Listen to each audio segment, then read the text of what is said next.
Ruturaj Gadge. I am the club president of road track club of Krishna river side. आता आपण एक interview घेत आहे. आपले डॉक्टर प्रदीप भोसले सर आणि डॉक्टर रुपाली भोसले मॅडम हे दोघं पण कोरोना वॉरियर्स आहेत. तर आपली एक थीम आहे कोरोना वॉरियर्स. त्यावर आपण कोरोनाबद्दल कसं म्हणजे त्याला कसं रोखायचं आणि कसं त्याच्याबरोबर लढायचं हे आपण शिकणार आहे. तरी मी सुफिया मुल्ला आणि डॉक्टर प्रदीप भोसले सर आणि रुपाली मॅडमना इन्व्हाइट करतो. Hello everyone, good afternoon. Myself Dr. Sufia Mulla, Professional Service Director, Dr. Club of Krishna Rivers. Sir. मी डॉक्टर प्रदीप भोसले, मी BMS आहे. मी गेली 10 वर्षापासून कुंडल येथे प्रॅक्टिस करतो आहे. नमस्कार, मी डॉक्टर रुपाली प्रदीप भोसले, BHMS कुंडल येथे प्रॅक्टिस करते. आज doctor Pradeep Bhosale and doctor Rupali Bhosale हे आपल्याला कोविड-19 बद्दल आपल्याला थोडीशी माहिती देणार आहे.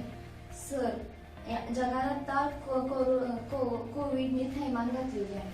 जगभरात काही समाजात लोकांना काही माहित नाही अजून कोरोना म्हणजे काय, कोरोना कशाने होतो. सर, थोडीशी या माहिती लोकांपर्यंत पोहोचवण्यासाठी आम्ही इथं आलेलो आहे.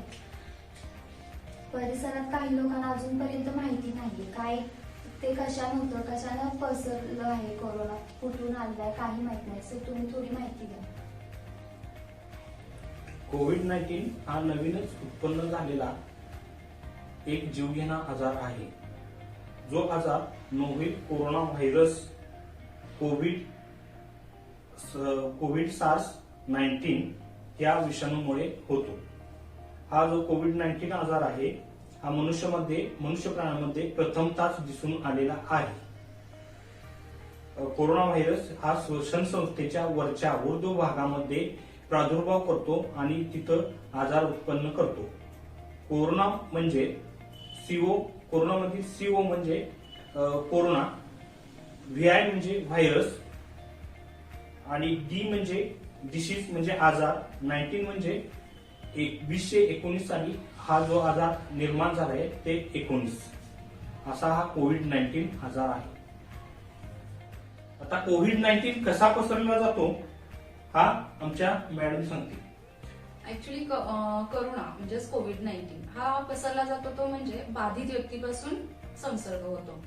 ज्या वेळेला आपण एखाद्या बाधित व्यक्तीच्या संपर्कात येतो त्यावेळेला काय होतं की त्याच्या थुंकीतून किंवा खोकल्यातून हे जे ड्रॉपलेट्स म्हणजे थुंकी बाहेर पडली जाते, ती थुंकी आपण त्या संपर्कात आलो डायरेक्टली किंवा इनडायरेक्टली, म्हणजे ज्यावेळी ती थुंकी एकतर डायरेक्टली आपल्या अंगावर येऊ शकते किंवा त्याच्या जवळच्या वस्तूंवर म्हणजेच किल्ली, टेबल, खुर्ची किंवा मोबाईल अशा वस्तूंवरती ते विषाणू राहतात.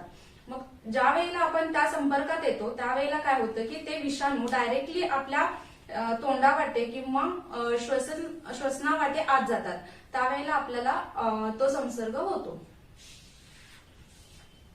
कोरोना व्हायरसची संरचना आपण थोडक्यात बघू.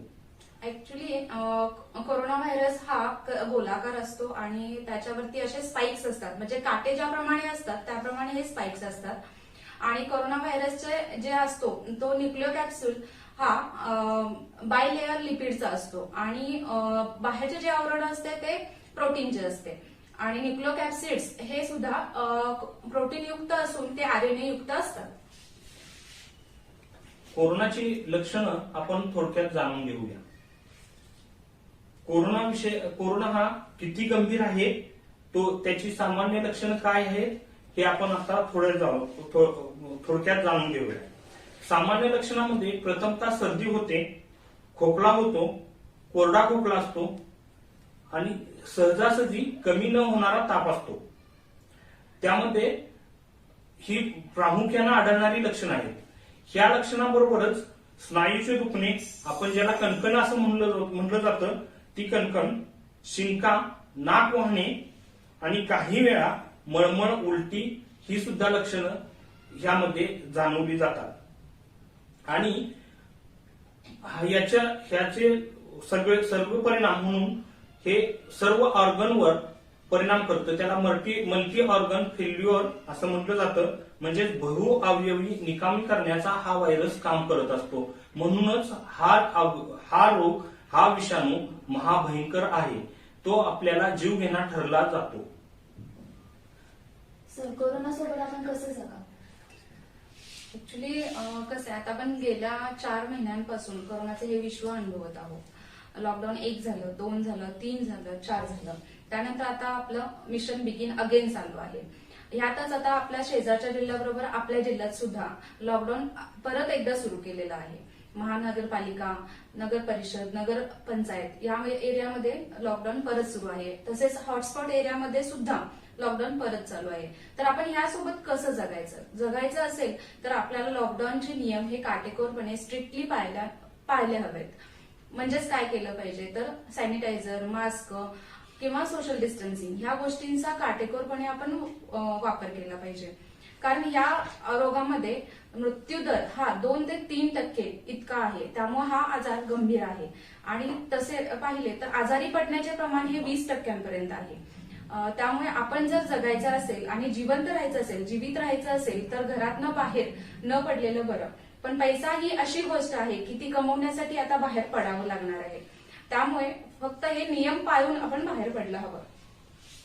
सर, लोकांच्या मध्ये आता खूप क्वेश्चन येतात की घराबाहेर कसं जा. लॉकडाऊन मध्ये घराबाहेर पडलं तर कोरोना एक भयंकर व्हायरस आहे. तर या लोकांची भीती तुम्ही कशी घालवणार? हा, प्रथमतः आपण घराबाहेर पडायला पाहिजे, पण आपण थोडीशी त्याबद्दल काळजी घेतलेलीच बरी.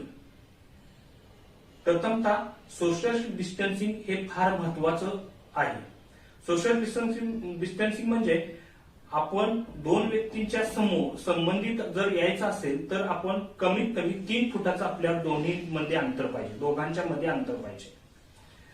ज्यामुळे समोरची व्यक्ती खोकली, त्याचे जे ड्रॉपलेट जे पडले जातात, जे कण पडले जातात, जे शिंकेद्वारे, खोकल्याद्वारे जे कण बाहेर पडले जातात ते आपल्या समोर, आपल्या अंगावर, आपल्या तोंडात, आपल्या नाकात, आपल्या डोळ्यात जाऊ नये याची काळजी घेतली पाहिजे.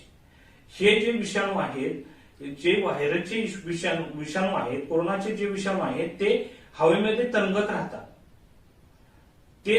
राहतात आणि जेव्हा आपण जोरात शिंकलो जातो तर ते शिंकेतले विषाणू असे 3 फुटापर्यंत जातात. म्हणून आपण सोशल डिस्टन्सिंग पाळलं पाहिजे. दुसरी खबरदारी अशी घ्यायची की प्रत्येकाच्या तोंडावर मास्क पाहिजे. कमीत कमी आपल्याकडे साध्या कापडी मास्क असेल तर चालू. आपण बाहेर पडताना साधा 3 पदरी मास्क वापरला पाहिजे. 3 पदरी मास्क म्हणजे जेणेकरून आपल्याला श्वसनाला कोणताही अडथळा होता कामा नये आणि जेणेकरून समजा कोरोना व्हायरसचे जे कण जे आहेत ते तोंडावाटे डायरेक्ट तोंडात गेले नाही पाहिजे. जेव्हा तुम्ही एखाद्या हॉस्पिटलमध्ये जाणार असाल तेव्हा सर्जिकल मास्क म्हणून हा एक प्रकार असेल. तुम्ही एखाद्या हॉस्पिटलमध्ये तुम्ही जाणार असाल, डॉक्टरांना भेटणार असाल तर तुमच्याकडे तो सर्जिकल मास्क हवा. सर्जिकल मास्क हा तात्पुरता स्वरूपाचा मास्क आहे. तो सर्जिकल मास्क डिस्पोजेबल एकदा वापरायचा, 1 टाइम यूज असतो त्याचा. जेव्हा एकदा वापरला तर तो आपण टाकून द्यायला हवा. तिसरा मास्क असा आहे की N95 हा अतिशय योग्य मास्क आहे.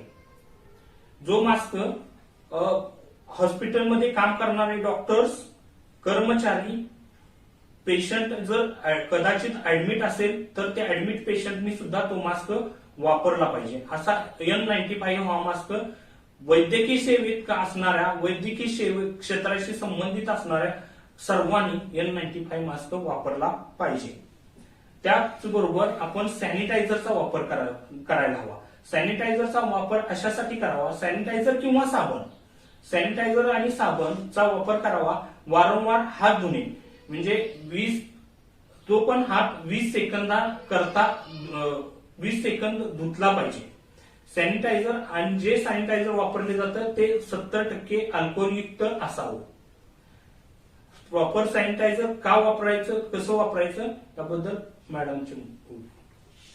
ऍक्च्युली हात धुणे हे फार महत्वाचं आहे, कारण आपण नकळतपणे नेहमी आपल्याला सवय असते बोलताना सुद्धा की आपला हात हा नकळतपणे नाका तोंडाशी आपोआप जातो आणि हे व्हायला नकोय. आता जो आपला साथीचा आजार आहे यामध्ये डायरेक्ट विषाणू हे आपल्या तोंडावाटे जायला नको आहेत. त्यामुळे हात वरचेवर धुणे किंवा सॅनिटायझरचा वापर करणे अत्यंत आवश्यक आहे.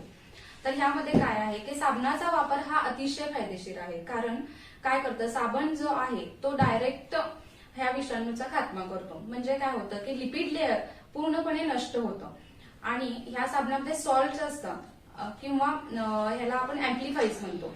तर हे अँप्लिफाईज काय करतात, तर हे प्रोटीन जे बाहेरचं आवरण आहे विषाणूचं तर ते पूर्ण निष्क्रिय करून टाकतात आणि 20 सेकंदापर्यंत आपण जर हात धुतले तर हे पूर्ण व्हायरस हा पूर्णपणे नष्ट होतो आणि तो आपल्याला संसर्ग करू शकत नाही. बरं, ज्या वेळेला साबण अवेलेबल नाहीये किंवा आपण जर बाहेर जाणार असू तर त्यावेळेला मात्र आपण सॅनिटायझरचा वापर केला पाहिजे. पण सॅनिटायझर हे कमीत कमी 70-80% अल्कोहोल असलेलं असावं, की जे फ्लेवर युक्त आता जे सॅनिटायझर्स मिळतात त्याचा काहीही उपयोग होत नाही. अल्कोहोल असलेला जर सॅनिटायझर वापरलं तरच तो विषाणूचा खात्मा करू शकतो. मॅडम, आता कोरोना प्रभावित मध्ये कोणता आहार घेणे आवश्यक आहे? ऍक्च्युली आहार म्हणलं तर तो संतुलित आहार घेतला पाहिजे. जसे जुनी लोक खात होती जे अन्न, भाकरी, भाजी, भात, आमटी, हा आहार अगदी सकस आहार आहे. आपण आता काय करतो, बेकरी प्रोडक्ट्स भरपूर खातो किंवा बाहेरचे पदार्थ खातो, तर ते पूर्णपणे बंद केले पाहिजेत. फळभाज्या, पालेभाज्या ह्या खाल्ल्या पाहिजेत. व्हिटॅमिन सी युक्त आहार घेतला पाहिजे, कारण व्हिटॅमिन सी हे अँटीऑक्सिडंट आहे आणि व्हिटॅमिन सी काय करतं तर रोगप्रतिकारक क्षमता वाढवतं. त्यामुळे आहारामध्ये व्हिटॅमिन सीचा वापर जास्त केला पाहिजे आणि म्हणजेच व्हिटॅमिन सी म्हणजे आपले आंबट पदार्थ, लिंबू वगैरे हे आहारात असणं गरजेचं आहे.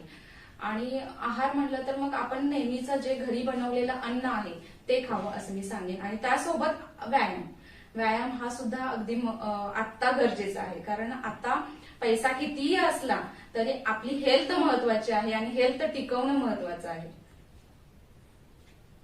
लॉकडाऊन मध्ये काही लोकांना ताण तणाव खूप आलेला आहे, याच्यापासून दूर लोकांना तुम्ही कसं करा? लॉकडाऊन म्हणलं की लोकांचं काम बंद आहे, अर्थव्यवस्था कोलमडलेली आहे. काही लोकांना तर अन्न खाण्याचं प्रॉब्लेम निर्माण झालेले आहेत. 2 वेळचं जेवण मिळेल का नाही याची खात्री नाही. असं असताना काही लोकांची परिस्थिती चांगली आहे, जी लोक घराबाहेर पडू शकत नाही, पण ती लोक अतिशय ह्या कोरोनाबद्दल गंभीर आहेत. गंभीर आहेत त्यामुळे ते ताण घेतात, तणाव घेतात, स्ट्रेस घेतात. त्यामुळं मानसिक आजार जडण्याची शक्यता नाकारता येत नाही. यासाठी लोकांनी ताण तणाव विहिरीत जगायला शिकलं पाहिजे. आता लोकांच्याकडे पुष्कळसा वेळ आहे. ह्या वेळात काही लोकांनी वाचन असेल, वाचनाची आवड निर्माण केली पाहिजे, वाचन केले पाहिजे. काही ऐतिहासिक नाटक, ऐतिहासिक कादंबरी, पुस्तकं ह्याचं वाचन वाढवलं पाहिजे.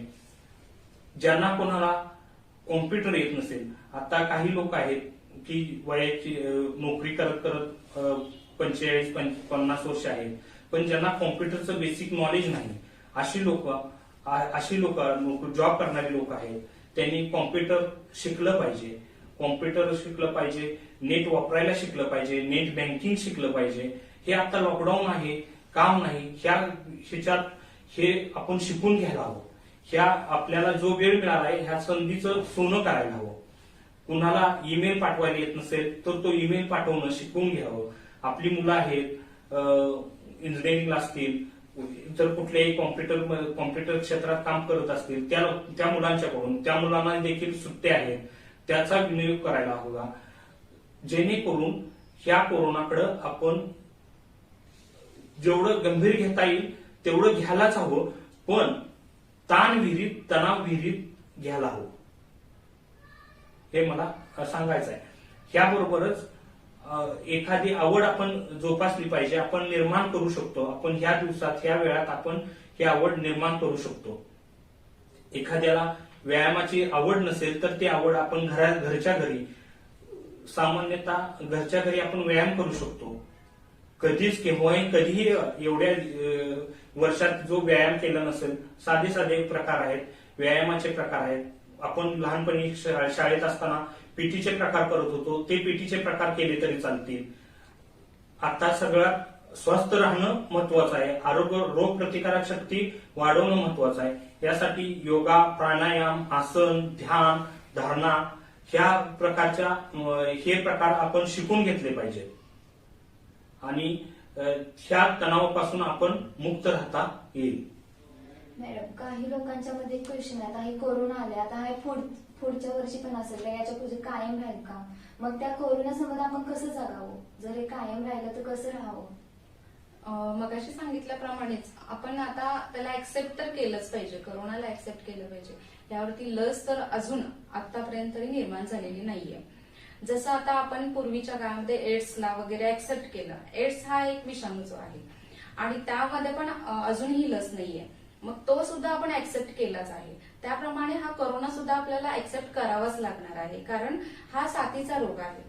त्यामुळे संसर्ग हा एकमेकापासून होत असल्यामुळे हा स्टॉप होणं हे फारच शक्यता कमी आहे. याची शक्यता कमी असल्यामुळे आपण याची काळजी घेतली पाहिजे, खबरदारी तर घेतलीच पाहिजे, पण सगळे नियम पाळून आपण आपलं रुटीन लाईफ जगत राहिलं पाहिजे. कोरोना सोबत आपल्याला जगायचं आहे, पण कोरोना शिवाय आपल्याला जगणं गरजेचं आहे. तेच आपण सर्वांना सांगितलं पाहिजे, त्याच्याबद्दल प्रबोधन केलं पाहिजे आणि आपण कोरोना बरोबरच जगूया आणि त्याचा जीवनाचा आनंद घेऊया. धन्यवाद सर, तुम्ही चांगली सामाजिक लोकांपर्यंत चांगली माहिती पोहोचवली, त्याच्याबद्दल तुमचं मनपूर्वक धन्यवाद. थँक्यू.